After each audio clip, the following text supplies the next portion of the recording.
I'm Jenna Walsh, 34, and I thought my family had my back.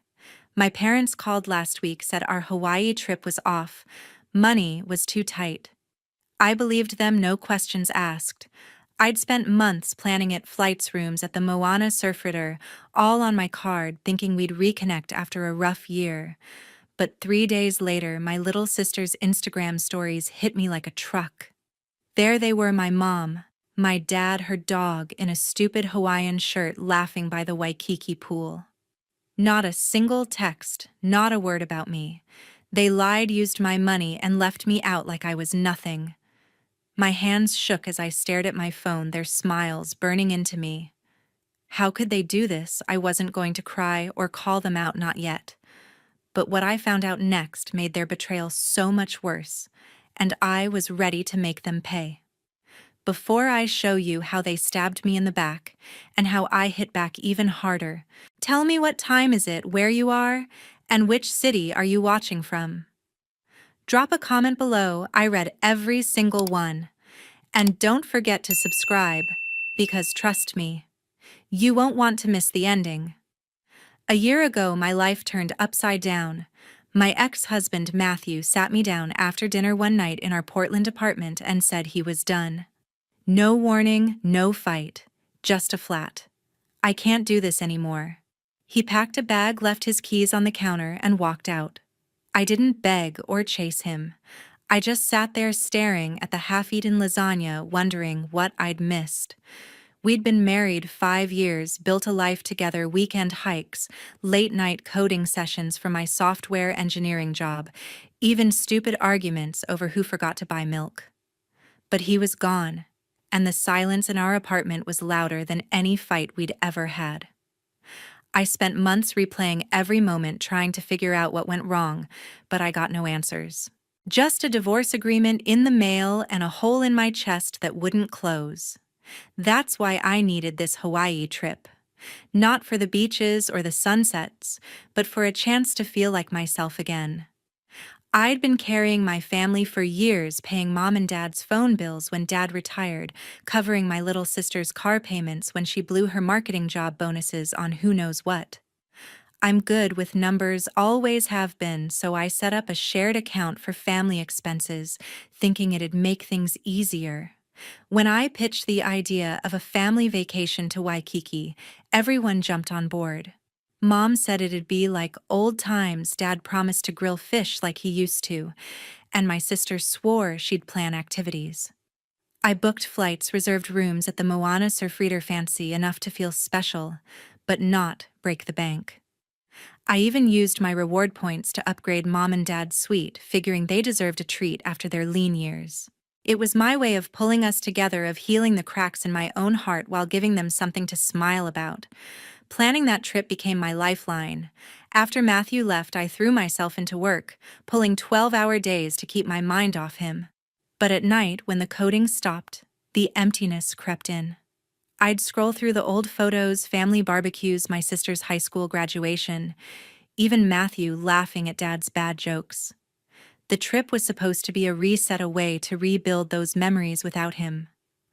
I spent weeks coordinating schedules, picking restaurants, even making sure the hotel had a dog-friendly room for my sister's spoiled pup. Every detail was on my card, flights, deposits, even a snorkeling tour I knew Dad would love. I didn't mind. I thought we were in it together, that they'd have my back like I'd always had theirs. Then last week my phone rang. It was Dad, his voice low like he was breaking bad news. "Jenna," he said, "we're gonna have to postpone the trip. Money's tight right now, and we just can't swing it." I didn't push back. I'd seen their bills pile up before, knew how hard it was for them, since Dad's pension barely covered the mortgage. Mom got on the line, echoed the same story, said they'd make it up to me later. I told them it was fine, we'd figure it out, maybe next year. I hung up, disappointed but not angry. Families hit rough patches. Right. I trusted them, believed their story about the budget, even felt a little guilty for not offering to cover more. I went back to my laptop, closed the travel app, and tried to focus on work. I had no idea what they were really doing with my money or how deep their lie went. 3 days after that moment, my world flipped upside down. I couldn't shake the fire in my chest. I'd trusted Mom and Dad bought their whole story about canceling our Hawaii trip because of budget troubles, but something felt off. I grabbed my laptop, opened the travel wallet app I'd set up for the family, the one tied to my personal card, the one I thought we'd agreed to share for the trip. The screen loaded and my breath caught. The transaction stared back at me like a punch to the gut. A spa package at the Moana Surf Ritter booked under my sister's name, Lauren, for $450. A private catamaran tour for $700 with her name again. A dinner at an upscale Waikiki steakhouse, $320, plus a $90 tip that could have covered my rent for a week. And it didn't stop there. $200 for beachfront yoga sessions, $150 for a luau show, even $80 for a fancy dog grooming session for her spoiled pup. My money was fueling their dream vacation while I sat alone in Portland thinking we were all in the same boat. My hands trembled as I scrolled through the charges, each one a fresh cut. Lauren's name was everywhere: her massages, her cocktails, her luxury tours. Mom and Dad weren't just tagging along, they were letting her run wild with my account. I didn't call them, didn't send a frantic text demanding answers. The numbers told the whole story. They'd lied, used me, and left me out like I was nobody. My anger burned hot, but I kept it tight, focused. I wasn't going to let them walk all over me. I opened the app's security settings, found the freeze account option, and clicked it. Every dollar they thought they had gone in an instant. Then I logged into the travel agency portal where I'd authorized payments for their hotel rooms. I canceled the payment for their Moana Surfrider bookings with one click. An email popped up: payment declined. Contact the cardholder immediately. I pictured them standing at the front desk, their key cards useless, and a sharp satisfaction hit me. My phone started buzzing an hour later. Dad's name flashed across the screen, followed by a flood of all-caps texts. "Jenna, why is everything declined? We can't pay for anything. Stranded in paradise." They were living like kings 3 days ago. I didn't reply. Then Mom's message came through, her words sharp and accusing. "You're being so selfish, Jenna. We needed this break, and you're ruining everything. Selfish." For stopping their party on my dime. I almost laughed at how twisted that was. Then Lauren texted, her tone dripping with entitlement. "You're making us look like idiots, Jenna. Fix this now." Making them look like idiots. They'd played me for a fool, and now they were scrambling.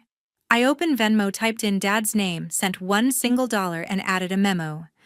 "Enjoy your paradise." I hit send and turned off my phone. The quiet felt right, but I wasn't done. They thought they could pin this on me, but what they did next showed just how far they'd go to keep their lie alive. The next morning, my phone was quiet, but the sting of their texts still burned. I'd frozen their access to my money and pulled the plug on their hotel payments, but I wasn't prepared for what came next. My cousin Monica pinged me on WhatsApp with a single line: "You need to see this." Attached were screenshots from our family group chat, the one I'd muted months ago because Mom's endless recipe links and Dad's fishing photos were too much. I opened the images and my stomach twisted. There it was, a thread of messages painting me as the villain. Mom had written Jenna's struggling after her divorce, acting out because she's jealous of Lauren's happiness. Jealous of Lauren. The same sister who'd racked up hundreds of dollars in spa treatments and cocktails on my card, Dad chimed in. "She needs to get over herself. We just wanted a break." Even worse, my ex-husband Matthew was in the chat, adding, "She's always been dramatic. Let her cool off." Matthew, who'd walked out on me a year ago, was now siding with them, knowing full well they'd lied to me. I scrolled further, my jaw tightening. Mom's next message hit harder. "Jenna needs help, Linda says. She's not thinking straight." Linda. That's what they called her in the chat, like she was some wise elder instead of the woman who'd just called me selfish for cutting off their free ride. Lauren jumped in with her own spin. "She's just mad because I'm living my best life. living her best life with my money while I sat home believing their budget sob story. The audacity made my blood boil. Monica's message followed the screenshots. I couldn't believe they'd say this, Jenna. I had to show you. I typed back a quick thanks and stared at the screen. They weren't just using me. They were spinning a story to make me look unhinged, like I was the problem for standing up to their lies. I didn't cry or call them out. I'd learned from locking their wallet that actions spoke louder than words. They'd been leaning on me for years, not just for the Hawaii trip, but for everything: phone bills, car insurance, even random streaming subscriptions I'd forgotten about. I pulled up my bank's online portal and started digging. Sure enough, I found 2 joint accounts I'd set up ages ago when Dad's pension wasn't enough. One covered their cell phone plan, $80 a month for 3 lines, including Lauren's. The other was tied to their car insurance, $120 monthly, because Lauren kept missing her payments. I was done being their ATM. I logged into the phone carrier's site, removed my card from the autopay, and transferred the account to Dad's name. Then I called the insurance company, canceled my authorization, and let them know the policyholder would need to update their payment method. By noon, both accounts were out of my name, and they'd have to figure out how to cover their own bills. My phone lit up again that afternoon. Lauren texted first, her words sharp. "You cut off our phones." "Are you serious?" I didn't reply. Then Mom sent a voice message, her tone softer but still manipulative. "Jenna, we're worried about you. This isn't like you. Let's talk." Worried about me? They were worried about their free perks disappearing. I saved Monica's screenshots and sent her a quick message. "Keep me posted if they say anything else." I wasn't going to confront them yet. Not over text. Not when they could twist my words again. They thought they could paint me as the jealous, broken one, but I was seeing them for who they really were. Matthew's silence in all this cut deep too. He'd known about their plan, sat in that chat, and said nothing to warn me. I wasn't just done with their lies, I was done carrying them. What I did next would make sure they felt the weight of their own choices. 2 days after those group chat messages burned into my mind, I couldn't stay silent. Their words, calling me jealous, unstable, in need of help, kept replaying like a bad song. I'd frozen their travel wallet, cut off their phone and insurance payments, but that wasn't enough. I needed to face them, see their excuses crumble in person. I grabbed my keys, drove 20 minutes from my apartment to my parents' house in Portland, and parked in their familiar driveway. Mom had texted that morning, all sweet and casual, inviting me for a family dinner to catch up. I knew it was a trap to smooth things over, maybe beg for their accounts back. But I wasn't there to compromise. I was there to end this. I stepped into their dining room, the same one where we'd shared countless Sunday roasts. Mom was arranging plates, humming like nothing had happened. Dad was slicing a roast, his knife steady, but his eyes avoiding mine. Lauren lounged at the table, scrolling on her phone, barely glancing up. The air was heavy, but I held my ground. I set my bag down, took a seat, and waited until they were all settled. Mom tried to ease into small talk, something about her book club, but I cut her off. "Let's talk about Hawaii," I said, my voice sharp and clear. Their movements froze. Lauren's phone dropped to her lap, and Dad's knife paused mid-cut.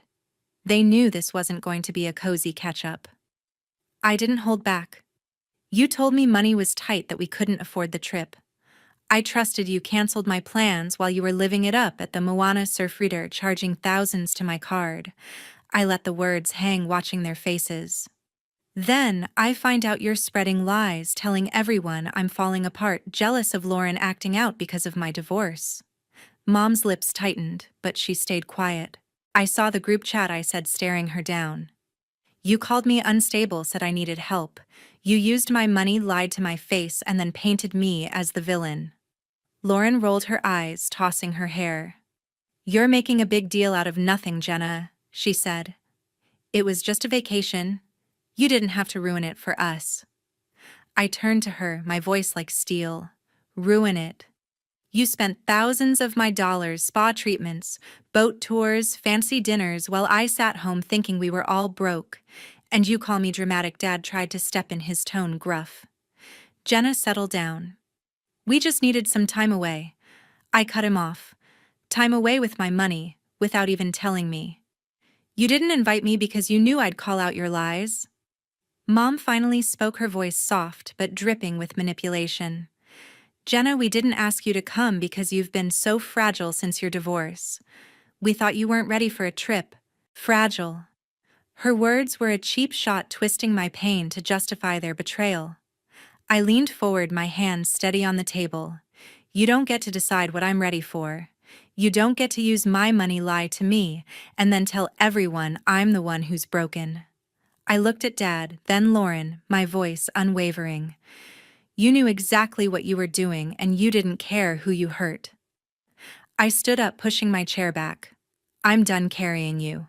No more phone bills, no more insurance, no more covering for Lauren's reckless spending. I'm done. Mom reached out, her voice pleading. Jenna, don't do this. We're family. I shook my head. Family doesn't betray like this. Family doesn't steal from each other. I grabbed my bag and walked out, their silence echoing behind me. They thought they could guilt me into staying, but what I found out next showed me their betrayal went far deeper than I'd imagined. A week after I stormed out of that family dinner, leaving their excuses hanging in the air, my phone lit up with a text from my cousin Monica. I hadn't heard from Mom, Dad, or Lauren since I'd called them out, and I had no plans to reach out. Monica's message was short but chilling. Jenna, it's worse than you think. Call me now. My stomach dropped. I dialed her number and her voice was tense, like she was scared to say it. They used your name, she said. Not just for the trip, but for loans to bankroll Lauren's spending. Loans I'd ignored, some credit alerts thinking they were junk mail, but now my heart raced. Monica said she'd heard Mom and Lauren laughing about how they'd paid for Lauren's new wardrobe and parties using my credit. I needed to see the damage for myself. I sat at my desk, opened my laptop, and pulled up my bank's online portal. My hands shook as I accessed my credit report. The screen loaded, and there it was, 3 unauthorized loans in my name staring back like a betrayal carved in stone. The first, taken out 8 months ago, was for $12,000 linked to an account I didn't know. The second, 4 months old, was for $18,000 with Lauren's email tied to the application. The third, a gut-wrenching $30,000, listed Mom as a co-signer. My credit score, which I'd worked years to keep spotless, was crumbling. I clicked through bank statements and saw the truth: payments to high-end boutiques, charges for $3,000 at a jewelry store, even a $600 tab for a rooftop party Lauren had thrown. My money wasn't just funding a vacation, it was propping up her entire lifestyle. My anger was ice-cold, sharp, and focused. This wasn't just about a trip or rumors they'd stolen my identity to keep Lauren in designer clothes and VIP booths. I thought of Mom's fake concern at dinner, Dad's gruff deflections, Lauren's smug eye rolls. It all clicked. They didn't just want my money for Hawaii. They wanted me as their personal ATM. I opened my email and started a report for the bank's fraud department. I attached screenshots of the loans, the unfamiliar account details, and a statement explaining Monica's tip about their scheme. Then I called the bank's fraud hotline, my voice steady, as I demanded they freeze every account tied to my name. The agent confirmed they'd lock it all down and launch an investigation, but I knew that wasn't enough to stop them. I reached out to a lawyer I'd trusted during my divorce, someone who knew how to navigate family messes. I sent her everything: the credit report, the loan details, Monica's texts, and asked her to draft a legal letter to the bank and local authorities demanding a full probe into the identity theft. The letter, which I reviewed that night, was airtight. Jenna Walsh has discovered unauthorized loans in her name, linked to Linda Carter and Lauren Carter without her consent. I added a request to close all accounts tied to my identity immediately. Sending that letter felt like cutting a chain I hadn't known was there. They'd used my name like it was theirs to spend, but I was taking it back piece by piece. Monica texted again later, her words heavy with guilt. I should have told you sooner, she wrote. Lauren was showing off a new bag saying it was free because of your credit. I thanked her for speaking up and asked her to save any proof she could. This wasn't just about money anymore. It was about their greed, their willingness to throw me under for Lauren's flashy life. I leaned back, staring at my laptop, knowing the bank's investigation would unravel more than they expected. They'd thought they could keep me in the dark, but what came next would expose their lies to the core, and I was ready to let the truth hit them hard. 6 months after I sent that legal letter, my phone stayed silent. No calls, no texts from Mom, Dad, or Lauren. The quiet was a relief, but it also confirmed what I'd suspected: they'd only reached out when they needed something from me. My cousin Monica was the only one who kept in touch, and last week she sent a message that painted a grim picture. "They're struggling," she wrote. "Lauren's drowning in debt, and your parents can't cover their bills anymore. Apparently, without my money propping them up, their financial house of cards was collapsing." Lauren had maxed out her credit cards, trying to keep up her lavish lifestyle: new shoes, brunches, weekend trips, and now collection agencies were calling. Mom and Dad were behind on their mortgage, scrambling to make ends meet without my support. I felt a flicker of pity, but it faded fast. They'd made their choices, lying about the Hawaii trip, spreading rumors about me, even stealing my identity to fund Lauren's spending sprees. Monica said Lauren was dodging creditors, her social media now filled with vague posts about hard times instead of designer bags. Dad had taken a part-time job at a hardware store, and Mom was selling old furniture online to scrape by. Then a letter arrived in my mailbox, handwritten from Linda Carter. It was the first I'd heard from Mom since our confrontation. "Jenna, we're sorry," it read. "We didn't mean to hurt you. We were just trying to keep the family together." She mentioned their struggles, hinting they could use help: $1,000 to cover a late mortgage payment. The words were soft, but I saw through them. It wasn't an apology. It was another plea for cash. I didn't reply. I tossed the letter in the trash and sat with the truth: my family had never seen me as more than a tool, a bank account to tap whenever they needed.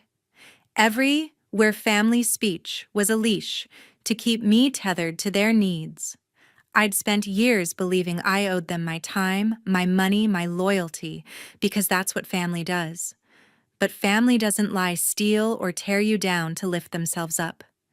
That realization was heavy, but it was also freeing. I wasn't their safety net anymore, and I wasn't going to feel guilty for it. Instead, I decided to take a final step to reclaim myself. I filed paperwork to change my last name to Parker, my grandmother's maiden name, a name untainted by their betrayal. The process was simple: just a few forms and a court date, but when I walked out with Jenna Parker on my driver's license, I felt lighter than I had in years. I was no longer tied to the Carter name, to their lies, or their debts. I started building a new life, one where I set boundaries and chose who deserved my trust. Monica was still in my corner, the only one who'd been honest when it mattered. I got a new job, moved to a smaller apartment closer to downtown Portland, and started saving for my own trip, one I'd plan on my terms. I wasn't running from my past. I was stepping into a future where I came first. Looking back, the hardest lesson wasn't their betrayal. It was learning that family doesn't mean you let people walk all over you. Setting boundaries isn't selfish, it's survival. I wish I'd seen it sooner, but I'm stronger for it now. To everyone who stuck with this story until the end, thank you for listening. Your support means the world. If this hit home for you, drop a comment below. Have you ever had to cut ties to protect yourself? Hit that subscribe button for more stories like this, and let's keep the conversation going. You're not alone in navigating tough choices, and I'm grateful you're here.